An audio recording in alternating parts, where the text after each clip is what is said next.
So we're going to pick up the drama with Nadine Barton's memoir in chapter 5, when she went to Dallas, when she went to Seattle from Dallas. I moved from Dallas to Seattle to continue my world of recruiting in the world's finest Navy. An assistant chief recruiter called the CR, chief recruiter in Seattle, and started that he was sending this squared away NC1, that's Navy counselor, first class. I carry myself in a military manner at all times, even with the hate and discontent from women throughout my career. Why can't women uplift each other? Anywho, I digress. The ACR said that I would be great asset to the command and that I had just passed one of the biggest inspections in Navy recruiting with flying colors. Seattle was about to go through the same inspection, and my reaction was, damn. I bet you did. Would I have to go through the same damn inspection in another command? The time finally came for me to be transferred. I was always excited to travel to new cities and countries. Being in the Navy has given so many opportunities that I am grateful for. I am so grateful my brother also decided to take this road trip with me. He flew into Dallas and we started our journey on the road to my new command. I love my brother, and this was the time for us to bond some more. It was not an easy journey driving from Dallas, Texas to Washington. We would take turns driving, and it seemed as if we were driving forever. Woo, that trip. Forever, ever? Forever. We stopped in some interesting and fun places to include Las Vegas and the Grand Canyon.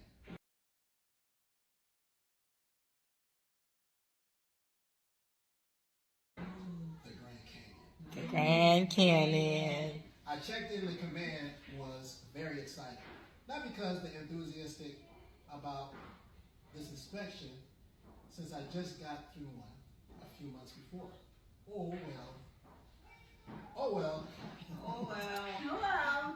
Let's just rip off the Band-Aid and accept it. When I checked in and met Chief, I was told that she'd never been through an inspection like that, and she was dependent on me to get through that process. Okay, the pressure is now on. I was barely checked in, and I haven't even found a place yet, but was tasked to start preparing for the inspection. I was living in a hotel for 3 weeks, the days in, at the time. That was the 50th place I have ever stayed in, as the management was poor and unaccommodating. The transition started to become painful, and a few weeks went by. My brother had already left, and I knew no one there. Since there were 4 recruiting stations in my division, I would stay up until the wee hours of the morning to fix documents. I brought me in a PowerPoint presentation that we had utilized in the last inspection to help me for guidance and to correct all the errors to pass the inspection. After many sleepless nights, I would go and tell the chief of the numerous errors I found and how we could fix them. There were outdated forms within the division, and there were no updates to the electronic systems we were utilizing. I had completed the pre-inspection within all 4 stations and made suggestions on what were to be corrected. The highest grade out of all the stations was a 65, but we needed to get 80% or higher. I helped them correct all the discrepancies and to move forward. Weeks went by before the inspection, and I noticed that every time I had a conversation with the chief, she would always cut in a short or dismiss me. My immediate thoughts were, wow. I was not looking for any kudos or brownie points. But was just doing my job. I didn't know that this lady before I came here, and all I was merely doing was my job. I didn't know this lady before I came here, and all I was merely doing was my job. How can one be so ungrateful and facetious? Facetious. She would hang up the phone on me until it got to the point where I called her back and said, Chief, I believe we got disconnected, even though I knew she did it deliberately. The day of the inspection came, and I was dressed in my Navy dress blue uniform. It was looking sharp as always. greet the inspector, usually the LPO, which is the leading petty officer, would be the one to get inspected. While you sit directly with the inspector and get feedback on the errors that he or she may have found. However, it was not in this case, as the chief sat directly in front of the inspector with her hands folded and head down. He was looking at her in amazement because she was one of the ladies that was very intimidating and rude. He dismissed her, reacted by continuing with the inspection and the critiques. He made a statement, and some of the changes and the corrections that were made. She turned to the inspector and said, she tried to... No, stickers over there. She said that. Fight. And this is a true story. It's not made up. Wait, this happened This happened in real life in the inspection, and I'm not editing this. Facts. Facts. This is my story 120%. Okay? Your chief said that? My chief said that. She did. She blamed you? Yes. This is my story, and I hope her ass read my damn book. I'm sorry. Go ahead. Okay. Yeah, so she said that, and then, that's quote unquote.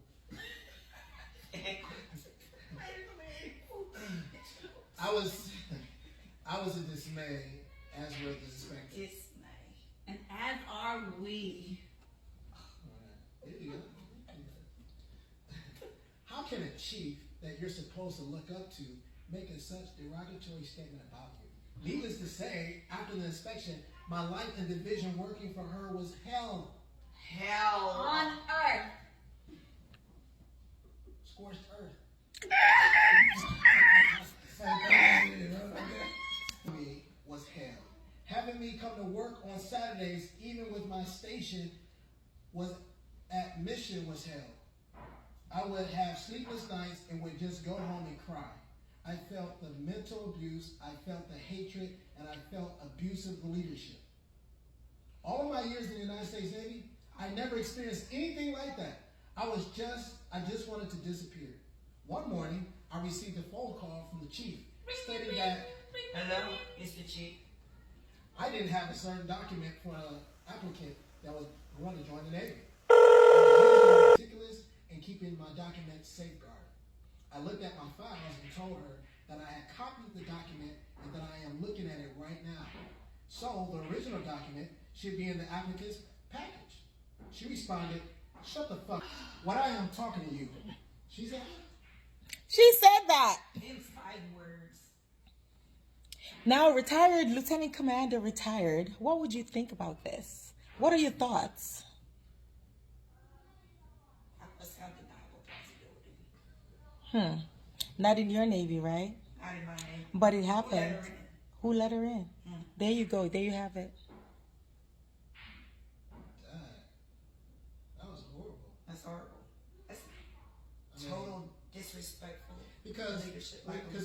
when you have, normally when you have abuse, it's normally like gaslighting. Right. You know, the leadership is trying to be very, Straight out overt. yeah, they're trying to be overt or whatever. So this right here is bizarre. I mean, like, this is like, I wish I could tell you it's rare. It's not. And it happens in officer ranks. well, yeah. So when you do get up, in the closed room with your so-called people or whatever, your peer group, even though you got ranks in there, yeah, they do talk like this. Yeah. Yeah, they do act like this. It's crazy. But right? not in front of, not in inspection and Right. not. So this was over the phone call. Now we smile in front of the inspectors. It's just when they leave, get ready to cut people. So yeah, so I can see this because even though you was a first class at the time, you guys was all like head recruiters. So you guys was like going to these meetings with the conferences with the regional recruiting station and all that other types. You guys probably got like y'all regional one or whatever. Was that like an hour away from you guys? No, they come from Tennessee. Yeah, they're usually in different states. Because I know in Ohio, I think like I got recruited out of Cleveland, but I went back to do like just a 2-week recruiter, and I was trying to understand how it works. So I know their hub is like their main hub is at Columbus. So we're gonna pick up where we left off in the drama. Can a Girl Catch a Break? Where Nadine was confronted by her chief.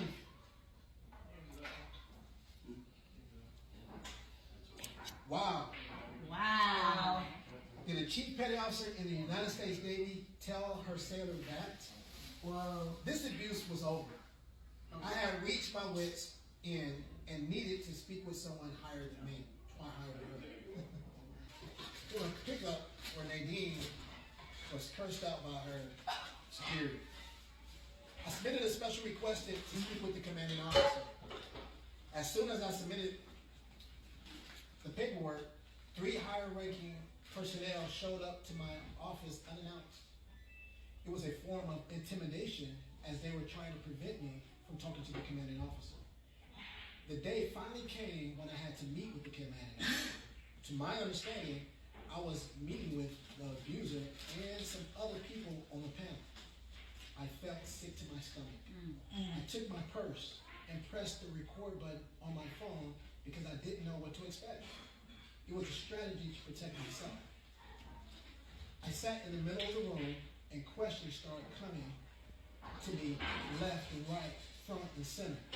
I was being asked questions about my work and about things that had nothing to do with my complaints. Why was she even in the room if I made the complaint about her? Right. This was not justified. The chief recruiter blatantly told me that the chief would cuss at me again. That was his number one chief. How is that even possible for a master chief to tell a first class that a chief, what kind of Navy are we in these days? Not in my Navy. I had knots in my stomach. I felt like disappearing because I discovered that this was all political game because the chief didn't like me. I left the meeting. I'm sorry, adding words. I left that meeting in tears and a splitting headache. I vomited on the side of the freeway. I vomited on the side of the freeway back to my office. I felt like hell for the future of my career. At this point in my life, the chief recruiter moved me to another station. But lo and behold, I was going to work for one of the chief's friends. The abuse started all over again. I could do no right. It was always a rebuttal. I always had to watch my back and watch what I said and did. I worked under her and abused for 6 months. About 6 months. With everything she threw at me, I persevered. When I transferred to the command from Navy Recruiting District Dallas, my evaluations reflected as the number 2 first-class petty officer. I later found out I was petitioning for her friend, who was the same rank as myself, hence the reason for the mistreatment. I busted my ass to make our monthly quotas every month. I was the petty officer in charge, and the accolades my station received were Lead Station of the Year. One recruiter received Rookie Recruiter of the Year. Capel the fish. Chief Recruiter's Top Recruiter of the Year. That's a lot of recruiters. Top Recruiter of the Year. Say that 10 times for me. Commanding Officer's Bronze Recruiter of the Year. I also received a letter of commendation from the commanding officer and the station that I transferred from that I managed one Large Station of the Year. Wow, I didn't know that. Yeah, it is. It's a lot. Even with all those accomplishments for my station and recruiters, they still gave me promotable eval. Wow. And it doesn't say eval, it says evaluation. But my eyes, my brain said eval. Evaluation. But go figure. Go figure. That was reprisal. However, I always put my trust and faith in God in every situation. That's right. Number 1 in my life. Big ups. Always pray to have eyes that see the best in people, a heart that forgives the bad, and the soul that never loses faith in God. Amen. Unquote. Yes.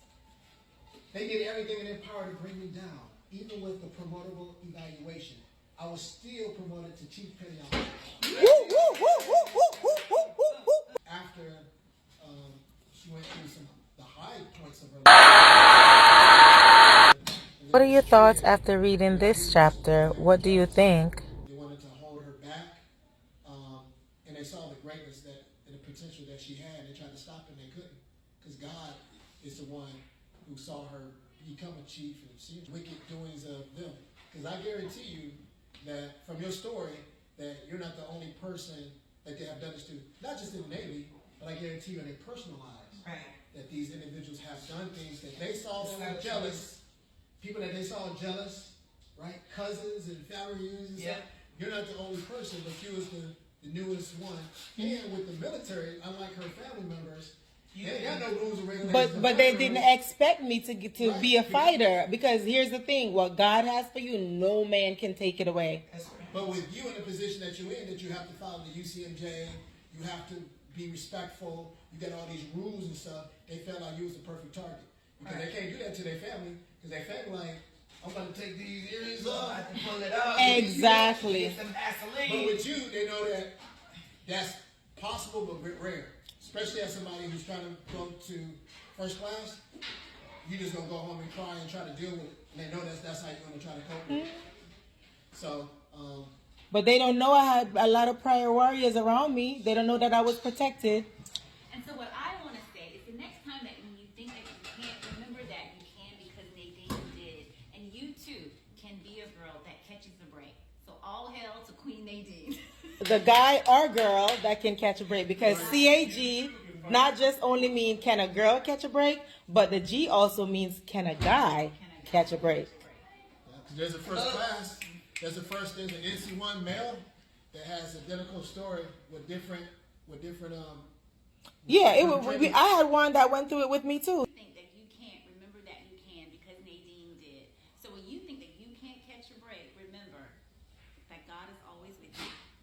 What God has for you is for you. So continue to move forward and catch your break too. Whether you're a guy or a girl, this book is for you. Thank you, Dr. Ciandra. Yes, dogs, Sandra. Okay, Lieutenant Commander, what do you think? Wow, this is a very impactful book, and you exposed a lot of abuse within ranks that is commonly seen in military branches. I love how you faced everything, and in the words of Michelle Obama, when they go low, you go high. Bam, bam. And what God has for you is indeed for you. And remembering that I can do all things through Christ. Who strengthens me. Right? And you never lost faith in that. So, can a girl catch a break? Indeed they can, because Nadine Barton